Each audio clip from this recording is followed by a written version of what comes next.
So, Mr. President, if there is objection, and I note the senator from Kentucky on the floor, I will say before I read this, if there is objection, you are achieving the objectives of Vladimir Putin. You're achieving the objectives of trying to dismember this small country that has already been the subject of attempted coup.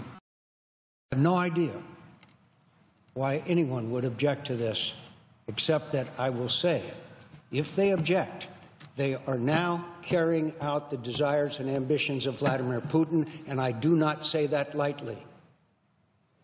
So, Mr. President, I ask unanimous consent that at a time to be determined by the Majority Leader in consultation with the Democratic Leader, the Senate proceed to executive session to consider calendar number 1, Montenegro Treaty Document 114-12, that the treaty be considered as having advanced through the various parliamentary stages up to and including the presentation of the resolution of ratification, that any committee declarations be agreed to as applicable, that there be no amendments in order to the treaty or the resolution of ratification, that there be 2 hours for debate, equally divided in the usual form.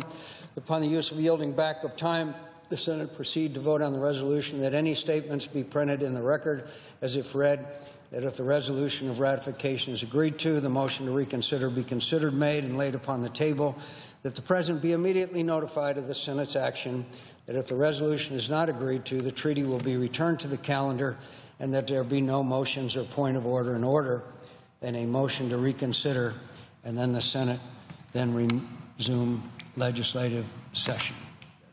Is there President? The Senator from Kentucky. I object. Objection is heard. Mr. President, I note the senator from Kentucky leaving the floor without justification or any rationale for the action that he has just taken. That is really remarkable, that a senator blocking a treaty that is supported by the overwhelming number, perhaps 98 at least, of his colleagues, would come to the floor and object and walk away. And walk away. The only conclusion you can draw when he walks away is he has no argument to be made.